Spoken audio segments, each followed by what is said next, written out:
Hoje no quadro É Bom ou Apenas Nostalgia, vamos falar desse desenho que tem hora que é tipo Batman, tem hora que é X-Men, tem hora que é tipo Chrono Trigger e tem hora que é tipo Game of Thrones. Estou falando de Gárgulas. Será que esse desenho é bom mesmo ou apenas convencia a minha mente juvenil com pouca bagagem que assistia os desenhos do SBT na época? Lembrando que o intuito do quadro é fazer review sem se calcar unicamente em memória afetiva e também não fazer análises anacrônicas com pseudo-argumentos pífios do tipo "Ai, é datado". Então bora falar dessa bodega. Somos os defensores da noite. Somos os Gárgulas. Resolvi fazer review desse desenho porque em uma bela noite estava lá zapeando pelo Disney Plus que a amiga da patroa compartilhou com nós, né? E vi que colocaram lá uns desenhos dos anos 90 que foram exibidos aqui, como X-Men, ou Super Patos, TV Quack, que passava na TV Cruz. E no meio tinha esse tal de Gárgulas. E aí eu pensei, carai, Gárgulas é da Disney? Eu lembro que assistia e achava bacana o desenho, mas achei que era aquela coisa que eu gostava por ser um desenho com uma estética meio edgy, pelos protagonistas serem monstrão, mas que provavelmente depois de adulto não acharia grande coisa. E já adianto que acabou superando minhas expectativas, hein? O desenho foi produzido pela Disney em 1994. E no ano seguinte foi publicado pela Marvel a versão em quadrinhos. E isso é irônico, porque o desenho é produzido pela Disney e com uma estética de desenho da DC, tipo a série animada do Batman ou até Liga da Justiça. Até a paleta de cores e fontes usadas nos créditos lembram. Então, é um desenho da Disney que parece desenho de herói da DC, que depois teve um quadrinho publicado pela Marvel, que por sua vez, mais tarde, foi comprado pela Disney. Mas enfim. Ele é considerado uma das séries mais ambiciosas da Disney, com a proposta de atrair um público mais maduro, com uma estética mais sombria e com um tom mais dramático. De início, a série era para ser uma comédia para o público infantil, mais aos moldes de Ursinhos Gummy, mas com o passar do tempo foi ganhando características mais sombrias. E me pergunto do porquê ninguém hoje comenta ou fala desse desenho. Assistindo, achei que ele tem muito mais a oferecer do que muitos desenhos que hoje são extremo objetos de nostalgia, como He-Man, Comandos em Ação, ou sei lá, Ben 10. A história começa no ano 994, apresentando um clã de criaturas conhecidas como Gárgulas. Elas são estátuas de pedra durante o dia e despertam durante a noite. Eles protegem o castelo Wyvern, na Escócia, da invasão dos vikings. Os Gárgulas são criaturas protetoras por natureza e territoriais. Eles não possuíam nomes, exceto o seu líder, chamado Golias. Eles eram um trunfo contra os vikings, mas mesmo assim a corte os temiam e os tratavam como monstros. Menos o líder militar do castelo, que realmente nutre uma simpatia pelos Gárgulas. E assim, após frustrarem uma invasão viking, ele resolve trazer Golias para o banquete de comemoração e a princesa se revolta por ter trazido tal criatura à mesa, mesmo os Gárgulas tendo sido os maiores responsáveis pelo trunfo. Verdade de convidá-los como reconhecimento da coragem deles. Capitão, isso nos desagradou imensamente. Deixar feras entrarem na sala de jantar. Indignado pela ingratidão da corte, o capitão da guarda chega à conclusão que de fato eles merecem ser vencidos e saqueados pelos vikings. Então ele entra em acordo com os inimigos para facilitar a invasão deles. No entanto, ele não consegue fazer com que os Gárgulas saiam do castelo antes da invasão dos vikings durante o dia. E o que acaba acontecendo é que os vikings resolvem aproveitar que os Gárgulas estavam em forma de estátua e quebram todos. E assim Golias se enche de raiva ao ver que todo o seu clã foi exterminado, incluindo a sua amada. Sobreviveram apenas 4 companheiros. A traição do líder da guarda, motivada pela empatia que tinha pelos Gárgulas, acabou sendo a ruína deles. E assim ele acaba morrendo junto do general viking. O mago, a serviço da princesa, culpa os Gárgulas pelo ocorrido e lança um feitiço que os manterão em forma de estátuas permanentemente. Depois de Golias ter salvo a princesa dos vikings, eles compreendem que foram injustos com os Gárgulas, mas era tarde demais. Ele não conseguiria desfazer o feitiço sem o Grimório. Então Golias pede para que seja lançado o feitiço nele também, para ficar como estátua ao lado de seus amigos, para quem sabe um dia eles despertarem juntos. E assim a princesa e o mago juram proteger os ovos do clã. Então, 1000 anos depois, o magnata Xanatos leva as estátuas dos gárgulas para Manhattan e consegue despertá-los. De início agindo como um aliado que os respeitam e compreendem, e que necessita da ajuda deles.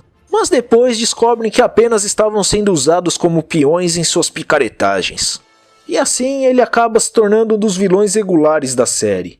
Tipo, ele é bem cuzeiro, egoísta, picareta, mas mesmo assim ele nunca tenta de fato matar os gárgulas, e nunca tenta destruí-los enquanto são estátuas. É como se houvesse um certo respeito entre eles apesar de tudo.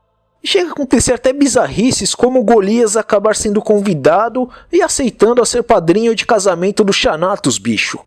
Golias faz amizade com a policial Elisa, que passa a auxiliá-los e ensinar como Nova York e o mundo moderno funciona. Elisa acha estranho o fato de apenas Golias ter um nome. Vocês humanos precisam dar nome a tudo. Nada é real pra vocês até que ponham um nome, ou limites. O céu precisa de um nome, ou o rio. O rio se chama Hudson. Então os demais acabam se batizando, com nomes que referenciam ruas e pontes de Nova York. Nomes como Bronx, Broadway, Lexington, Brooklyn e Hudson. Historicamente, na vida real, os gárgulas são estátuas de monstros imponentes com asas usados na arquitetura gótica. Eles eram usados para disfarçar e enfeitar as calhas de água. Na Idade Média, eram usados nas catedrais para indicar que o demônio nunca dormia. Por isso no desenho, durante o dia, eles fingem ser as estátuas que ficam no topo de alguns prédios góticos de Manhattan. Principalmente nos primeiros episódios, o desenho foca na temática de injustiça e preconceito.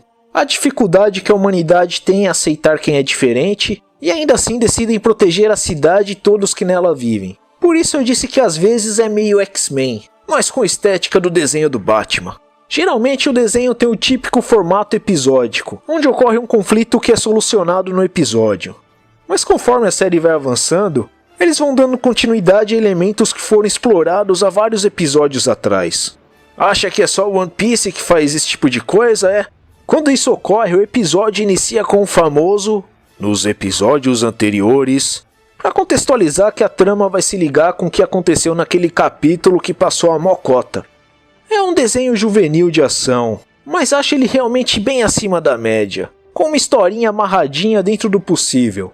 Com o avançar da série, vão ocorrendo os plot twists, tipo o surgimento da amada de Golias, que na realidade não tinha sido destruída 1000 anos atrás. Agora ela atende pelo nome de Demona, e quer se vingar da humanidade, se tornando uma das vilãs recorrentes da série. Algumas coisas de início são jogadas ali meio sem sentido, mas depois sempre eles trabalham e explicam melhor. Tipo como a Demona sobreviveu e passou esses 1000 anos, por exemplo. Ou a origem de determinados personagens. E sempre de tempos em tempos a série retorna explicando eventos do passado. E aí essas intrigas em cortes medievais que brinquei que remetem a Game of Thrones. Claro que nem tudo soa super factível, como por exemplo o Lexington, que acaba se interessando por computadores e tecnologia.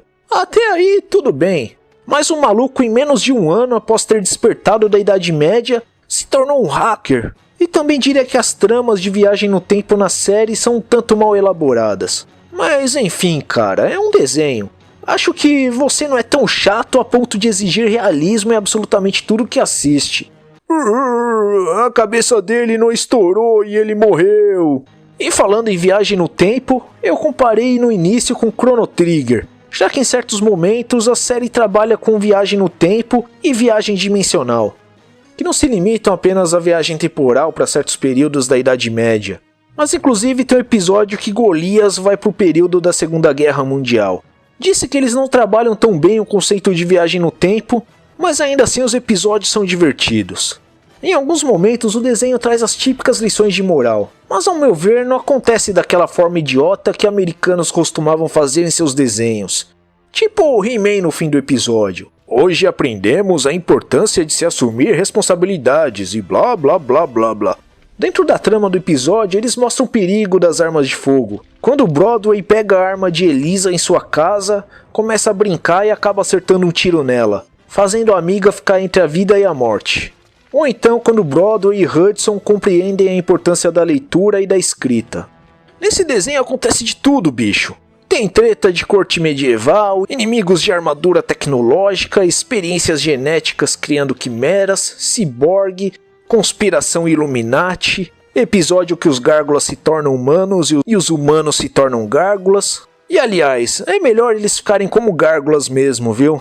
Só a demona que ficou bem. E tem até um mafioso que a patroa disse que sou eu. O criador Greg Weisman disse que seu intuito era incorporar o máximo de lendas do mundo inteiro. Isso passa a acontecer mais na segunda temporada, onde tem um longo arco onde Golias, Elisa e Bronx acabam vagando, solucionando problemas pelo mundo inteiro, se deparando com Deus Odin na Noruega, conhecendo o Golem judaico em Praga, enfrentando uma Banshee na Irlanda, conhecendo seres místicos da cultura indígena norte-americana, cultura inca, passando pelo Japão e assim por diante. E assim as ações deles acabam influenciando na criação de heróis vigilantes em diversos locais do mundo. Além das lendas, é possível notar uma influência da literatura shakespeariana com personagens como Macbeth, Oberon e entre outros. Além de influência de outros desenhos da Disney, como o próprio Ursinhos Gummy, Bonkers e Bela e a Fera. Até tem um episódio em que Golias desfila ao lado de Elisa no Halloween, como se fosse um casal fantasiado de Bela e a Fera. Mas antes uma palavrinha do patrocinador. Muito obrigado a todos vocês. Vocês ajudam a tornar esse canal possível.